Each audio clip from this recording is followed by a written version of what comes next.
अभी कुछ दिनों पहले सुप्रीम कोर्ट के मुख्य न्यायाधीश ने युवाओं के बारे में टिप्पणी की थी, कॉकरोच और पैरासाइट, और उसका बाई प्रोडक्ट ये हुआ कि कॉकरोच जनता पार्टी बन गई और उसके मिलियंस में फॉलोअर महज 2-3 दिन के अंदर हो गए। बाद में चीफ जस्टिस ने ये स्पष्टीकरण दिया कि जो फर्जी वकील हैं, उनके संदर्भ में क्या कहा गया था। बाद में बीसीआई ने भी इसका स्पष्टीकरण दिया कि वाकई फर्जी वकील प्रैक्टिस करते हैं। बहरहाल, कुछ ही दिनों पहले जस्टिस नागरत्न और एक और जज थे, उनकी बेंच ने यह कहा था कि jail is exception, bail is rule. हालांकि इसका भी इस्तेमाल सेलेक्टिव हो रहा है। उमर खालिद को बेल नहीं मिला, इतने दिनों से मामला जेल में बंद है वो। तो आज सुप्रीम कोर्ट से एक महत्वपूर्ण ऑब्जर्वेशन आया है बेल को लेकर और एफआईआर को लेकर। क्या है मामला, चर्चा इसी विषय पर होगी। हमारे साथ जेपी सिंह साहब मौजूद हैं, चलते हैं और जरा बातचीत करते हैं। जी क्या है सर, नमस्ते। नमस्ते सर। सर, इधर सुप्रीम कोर्ट लगातार कंट्रोवर्सी में है और सुप्रीम कोर्ट की बड़ी आलोचना हो रही है, वो विशेषकर चीफ जस्टिस ऑफ इंडिया की। वो चाहे कॉकरोच का उनका स्टेटमेंट हो, चाहे पैरासाइट का उनका स्टेटमेंट हो, और जिस तरह से एसआईआर का उनका जजमेंट आया है, और उन्होंने सारे जो है वो आरोपों को दरकिनार करके उनके ऊपर चुप्पी साध के एसआईआर के पक्ष में फैसला दिया है। हम लोगों ने एक दिन बात भी किया था कि भाई चलो हम मान लेते हैं कि एसआईआर सही है, लेकिन जो उसमें गड़बड़ी हो रही है वो तो सुप्रीम कोर्ट ही ठीक करेगा ना, उसके लिए कौन सा प्रतिकार है जब वो सुनने के लिए तैयार नहीं है। इसी क्रम में उनके ऊपर ये भी आरोप लगा कि जो है वो ऐसा उन्होंने जिस तरह बंगाल का चुनाव करा के और बिहार का चुनाव करा के बीजेपी को सत्ता सौंपी, उसके उपलक्ष्य में उनको जो है 4 जज मिल गए और उनकी नियुक्ति के लिए उन्होंने भेज भी दिया, रिकमेंडेशन भी भेज दी। इसके अलावा 40-50 हजार रुपया हजार करोड़ रुपया इंफ्रास्ट्रक्चर के लिए भी मिलने जा रहा। तो अब उसी क्रम में उनको ऐसा लग रहा है कि आलोचना का जवाब ये हो सकता है कि हम जो है उसमें जरा सुधार कर दें। न्याय प्रक्रिया में तो हो सकता है कि उससे थोड़ी आलोचना कम हो जाए और लगे कि नहीं, हम जो है न्यायिक सुधार के लिए भी बहुत प्रयत्नशील हैं। क्योंकि आपने जो जोड़ा वकीलों वाला की बार काउंसिल ऑफ इंडिया ने किया, तो मैं सबसे पहले 1-2 minute bar council of India पर ही कुछ कहना चाहता हूँ। वकालत के पेशे में गिरावट के लिए अगर कोई आज की डेट में जिम्मेदार है तो समाज तो है ही है। जब समाज में गिरावट आती है तो हर पेशे में गिरावट आती है, चाहे वो यूनिवर्सिटी का टीचर हो, चाहे वो कॉलेज का टीचर हो, चाहे बाबू हो, चाहे हाई कोर्ट का जज हो, चाहे सुप्रीम कोर्ट का जज हो, चाहे राजनीतिक लोग, क्योंकि भी तो सब समाज से ही आते हैं। तो ये जो वकालत के पेशे में गिरावट है, और कई बार आपने देखा होगा कि सुप्रीम कोर्ट ने लेटर हेड कॉलेज कहा है, तो लेटर हेड कॉलेज कोई आदमी, कोई यूनिवर्सिटी, कोई संस्थान खोल नहीं सकता सर। उसको सबसे पहले बार काउंसिल ऑफ इंडिया में अप्लाई करना पड़ता है और संबंधित राज्य की बार काउंसिल और बार काउंसिल इंडिया मिल के उसको परमिशन देते हैं, उनके यहाँ निरीक्षण करते हैं, तब जाके कोई कॉलेज खुलता है। उसके बाद अगर वो लेटर हेड चलता है तो उसकी एकमात्र जिम्मेदारी राज्य बार काउंसिल और बार काउंसिल ऑफ इंडिया की है। होता है कि जब कॉलेज खुलता है तो खुलने के लिए मान्यता देने के नाम पर धन उगाही होती है, ये आरोप है, और उसके नाम पर दिया जाता है। क्यों? क्योंकि वहां तो आपका क्या कहते हैं, वहां पर जो है आपका क्या कहते हैं, मान्यता मिल जाती है। इसके बाद वो लेटर हेड कॉलेज के रूप में चलता है, फर्जी जो है रोल बन जाता है, खाली लड़के नाम लिखवाते हैं और एग्जामिनेशन देने जाते हैं। एग्जामिनेशन का भी सेंटर कहीं और पड़ता है, तो सब मैनेज होकर डिग्री मिलती है। और बाद में जब कोर्ट में वो लोग जाते हैं तो वहां होता है कि साहब ये तो जो है लेटर हेड कॉलेज है, यहाँ तो जो है पढ़ाई लिखाई ठीक से नहीं हो रही है। ये स्थिति है सर। तो मंदन कुमार मिश्रा जी ने पिछले 15 वर्षों में 2 बार वकीलों का वेरिफिकेशन कराया है, जिसमें मेरा भी वेरिफिकेशन हुआ, और वेरिफिकेशन होने के बाद सीओपी जो है बार संबंधित बार काउंसिल वकील को जारी करती है, सर्टिफिकेट ऑफ प्रैक्टिस। तब वो जो है वो प्रैक्टिस कर सकता है, उसको अपने वकालतनामे में लगाना पड़ता है। साथ में जो है तब वो बार काउंसिल ऑफ इंडिया का या bar council of Uttar Pradesh का या बार काउंसिल ऑफ बिहार का इलेक्शन लड़ सकता है। तब वो जो है अपने हाई कोर्ट के बार में वो पार्टिसिपेट कर सकता है।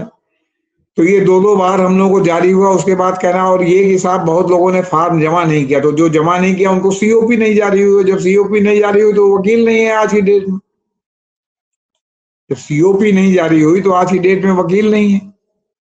तो इस तरह का वेग स्टेटमेंट जो है सिर्फ जो है वो आपके मुख्य आपके चीफ जस्टिस ऑफ इंडिया को प्रसन्न करने के लिए, सरकार को प्रसन्न करने के लिए, एक जो है बार काउंसिल ऑफ इंडिया के पदाधिकारी जो बीजेपी के राज्यसभा मेंबर हैं उनके द्वारा दिया गया स्टेटमेंट कहाँ तक सही है और ये कितना स्टेटमेंट किस तरह का जारी रखेंगे सर। अब आते हैं अगले वाले पर। सुप्रीम कोर्ट ने आज अपने उसी क्रम में कि लगे कि न्यायिक सुधार भी सुप्रीम कोर्ट कर रहा है, सुप्रीम कोर्ट ने ये कहा कि साहब जब आप जमानत का सुनते हैं मामला तो आप उसी दिन या 24 घंटे के अंदर उस पर फैसला दें। इससे जनता में पारदर्शिता या आम लिटिगेंट्स में पारदर्शिता का संदेश जाएगा। अब जमानत पर भी फैसला लोग जो है वो क्या कहते हैं लटका के रखते हैं, कहीं 1 हफ्ते, कहीं 15 दिन, कहीं 1 महीने, कहीं 1.5 महीने, हो सकता है उसके ऊपर बहुत लोग थीसिस भी लिखने लगते हैं जमानत पर, जबकि वो जानते हैं कि जमानत के फैसले में अगर कोई थीसिस भी लिख दे तो बाध्यकारी और मान्यता प्राप्त नहीं होता सर। यहाँ तक कि सिंगल जज का भी मान्यता प्राप्त नहीं होता जब तक डबल जज या उससे बड़ी बेंच ने फैसला न दिया हो। डबल जज का ही फैसला जो है वो नीचे वाले कोर्ट पर बाध्यकारी होता है, और अगर उससे बड़ी बेंच ने कोई फैसला दे रखा हो तो वो डबल बेंच और सिंगल बेंच सब पर बाध्यकारी होता है। लेकिन ये सही कदम है इसलिए कि जमानत पर सुन के और महीनों लंबित रखना, और इसमें कहीं ना कहीं बेईमानी की भी बू आती है कि कहीं किसी चीज का इंतजार होता है, आरोप लगता है कि इंतजार है, लगता है इसीलिए जमानत नहीं हो रही। यहाँ तक कि आपको हाई कोर्ट में ये ऐसा भी केसेस हर हाई कोर्ट में अधिकांश देखने को मिलेगा कि एक मामले में पूरी बहस हुई, सुनवाई करके फैसला सुरक्षित रख दिया गया और 5 महीने बाद, 6 महीने बाद, 7 महीने बाद, 8 महीने बाद, साल भर बाद बेंच ने कहा, फैसला न देने वाली ने, कि हम फिर से सुनेंगे, कुछ कंफ्यूजन है, इसको दूर करना है। इसको भी कोर्ट में बार में इसको सही ढंग से नहीं लिया जाता और ये माना जाता है कि कहीं ना कहीं कुछ है, और अक्सर जिनको रिलीफ नहीं मिलने वाली होती है उनको रिलीफ मिल जाती है इस मामले। लेकिन अब चूंकि भाई न्यायपालिका पवित्र राय है तो उसके बारे में तो कोई खुल के कुछ कह नहीं सकता, क्यों कहेगा तो जज साहब जो है वो क्या कहते हैं उल्टा जो है मानहानि का जो है तलवार लटका के मद्रास हाई कोर्ट ने कहा है ना कि पवित्र गाय नहीं है जुडिशियरी, वहां भी नहीं, भ्रष्टाचार नहीं वो तो कहा ही है, तो मद्रास हाई कोर्ट ने तो आउट ऑफ द वे जाके कह दिया, आपसे बता रहे हैं। तो कहने का तात्पर्य ये है कि ये स्थिति है सर।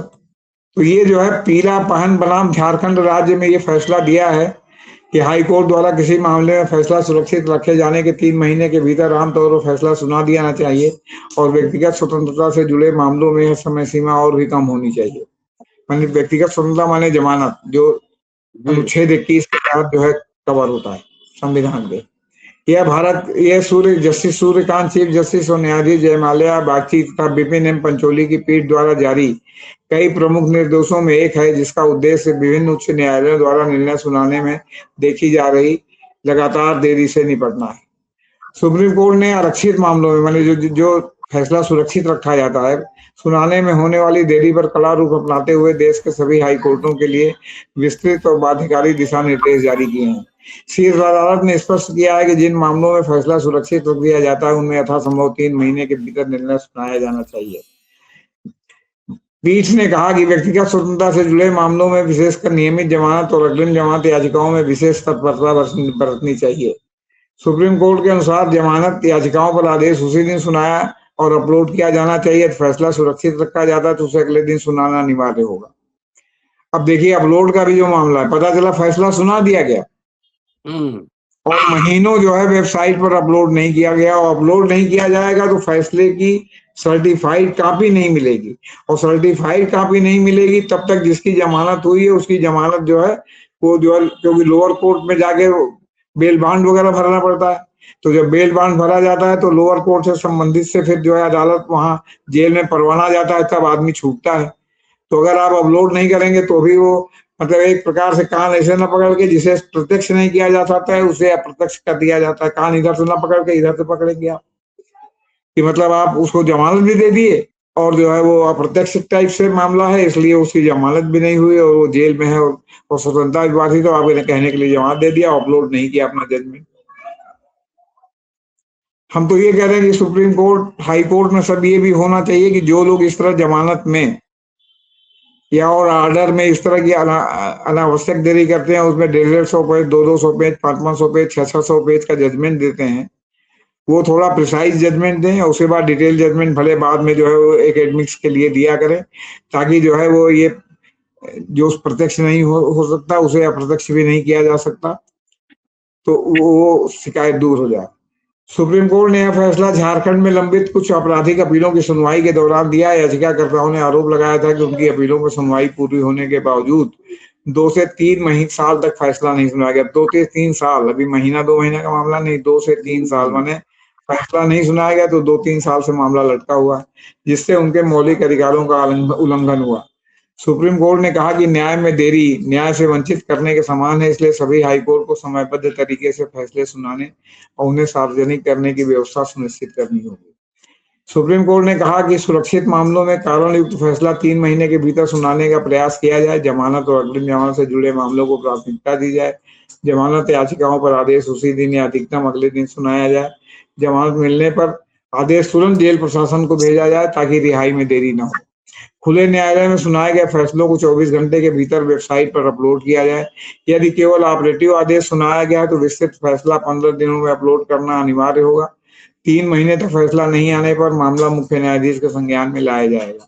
3 महीने और अतिरिक्त 1 माह की देरी होने पर पक्षकार मामले को दूसरी पीठ को सौंपने की मांग कर सकेंगे।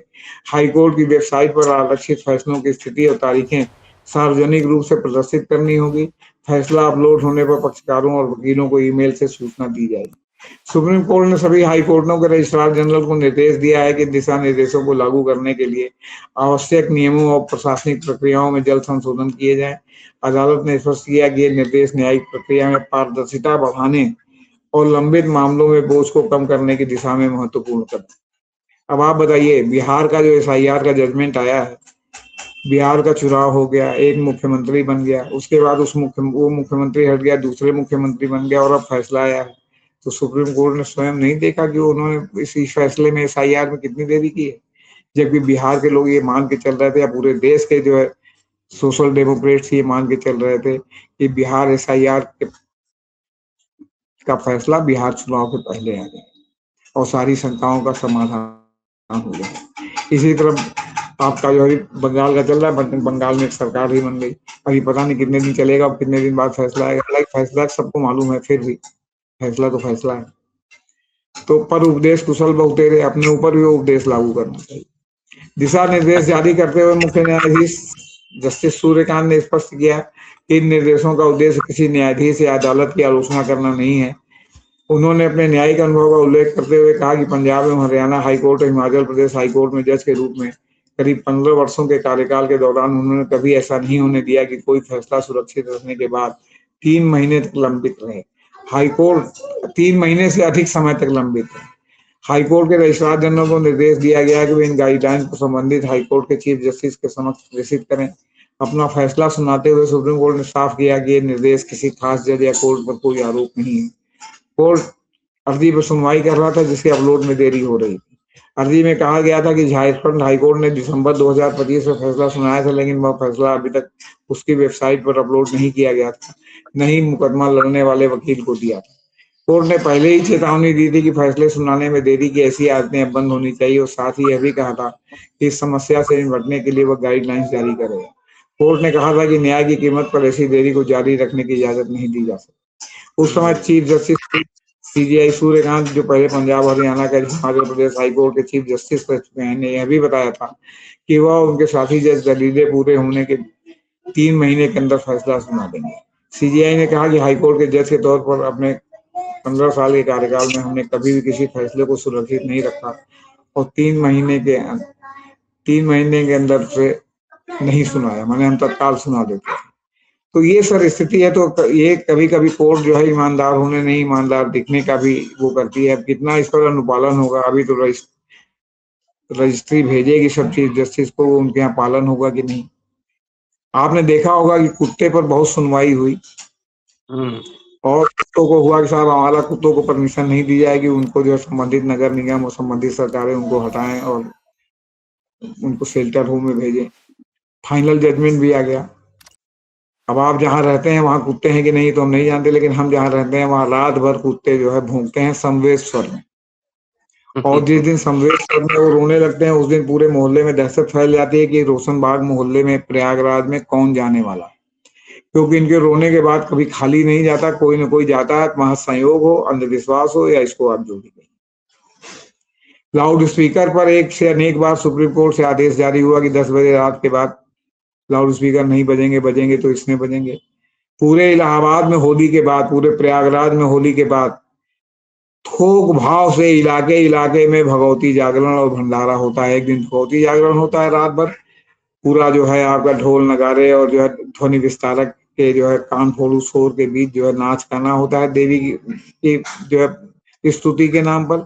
और पूरा मोहल्ला और भी जो है धर्मों जातियों के लोग जिनको उस लाउड स्पीकर पर विश्वास नहीं है, वो उस कान फोड़ू शोर के बीच में कान में रुई लगा के सोने के लिए मजबूर होते हैं या रात भर सोते रहते हैं, जागते रहते हैं, सोते रहते हैं, जागते रहते हैं। इसका पालन नहीं हुआ, इसके पालन के लिए कुछ भी नहीं किया गया। इसी तरह पड़ाका पर आपने देखा होगा कितने दिन पहले से ग्रीन पड़ाका बजेगा तो लाइट ये होगा तो वो होगा तो पड़ाका नहीं बजेगा। और हर बार पड़ाका बजने के बाद दिवाली में प्रदूषण का लेवल वो बढ़ता है और दिल्ली राजधानी है, जब वहीं बढ़ता है तो बाकी पूरे देश के बारे में आप सोच सकते हैं। आप जब पड़ाका इंडस्ट्री पर जो है वो रोक नहीं लगाएंगे, आप जब पड़ाका इंडस्ट्री को ये सुनिश्चित करने का तंत्र विकसित नहीं करेंगे ग्रीन पड़ाका बनाए तो पड़ाके तो बजेंगे ही, पटाखे बजेंगे तो बजेंगे भी, क्योंकि मांग और आपूर्ति का सिद्धांत है। तो इस तरह जो मोटे मोटे फैसले देखिए जिनमें सार्वजनिक जो है वो क्या कहते हैं जिसके लिए कहा गया है। आप बताइए पूरे प्रयागराज में एसटीपी जो है वो जो गंगा प्रदूषण वाली है अडानी को सौंप दी गई है और आज तक कभी उसका जो है वो दौरा करके ये सुनिश्चित नहीं किया गया या समय समय पर कि वो चलती है कि नहीं चलती। यहाँ तो लोगों का आरोप है कि नहीं चलती, लेकिन अब अडानी जी की है तो न सरकार कुछ कर पा रही है, न जल शक्ति मिशन कुछ कर पा रहा है, और केंद्र सरकार तो खैर अडानी जी की है ही है। अब सुप्रीम कोर्ट का निर्देश है हुआ करे। जब मेला कुंभ लगता है और माघ मेला लगता है तो पंपिंग सेट लगा लगा के जमीन से निकाल के पानी गंगा जी में जगह जगह डाला जाता रहता ताकि पानी की शुद्धता बनी रहे। तो वो जमीन के निकाले हुए पानी से लोग नहाने आते हैं कि गंगा जल जो अविरल प्रवाह बह के आ रहा है उससे नहाने आते हैं। लेकिन अब उसके बाद मूलाल सिंह की यहाँ जो है वो प्रदूषण का स्तर इतना लेवल था, ये नहाने योग्य पानी है, ये आचमन करने योग्य पानी है, और लोग उसमें अपनी श्रद्धा के अनुसार नहाते हैं।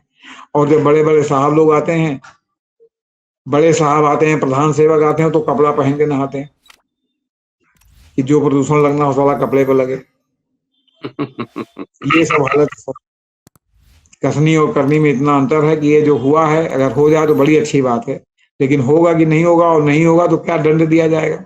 आप 142 का उपयोग करके जहां कानून नहीं है वहां कानून बनाते हैं, तो आप 142 का उपयोग करके क्यों नहीं कानून बनाते कि जो दोषी जजेज होंगे उनको जो है इस 142 के तहत दंडित किया जाएगा, जब तक पार्लियामेंट जो है इसके लिए समुचित कानून नहीं बना देती। इतना जो है आपका जो है वो मानहानि का मुकदमा जो है और वो महा अभियोग चलता है और पास नहीं हो पाता प्रक्रियात्मक गड़बड़ियों के कारण, तो क्या वो जो जिनके ऊपर चलता है वो दूध के धुले हो जाते हैं। अभी यशवंत वर्मा ने इस्तीफा दिया है, लेकिन अभी उनका इस्तीफा स्वीकार नहीं हुआ, उनको सारे वेतन भत्ते मिल रहे हैं और इलाहाबाद हाईकोर्ट की वेबसाइट पर उनका नाम लहरा रहा है 3 या 4 नंबर पर वरिष्ठता में, और सारी सुविधाएं मिल रही हैं। क्या आप इंतजार कर रहे हैं कि वो अपने आप रिटायर हो जाए? यहाँ तक कि आपने जो जांच कर रहे थे उसको जांच की भी प्रक्रिया पार्लियामेंट द्वारा हो रही थी कि भाई इस्तीफा दे दिया, इस्तीफा दे दिया, तो स्वीकार हुआ कि नहीं स्वीकार हुआ? अभी तक तो स्वीकार नहीं हुआ। तो क्यों नहीं स्वीकार हुआ? प्रसाद एजुकेशन ट्रस्ट का इसका मामला था, जस्टिस कद्दूसी जेल में गए, दीपक मिश्रा के खिलाफ महाभियोग आया, बीजेपी ने होने नहीं दिया।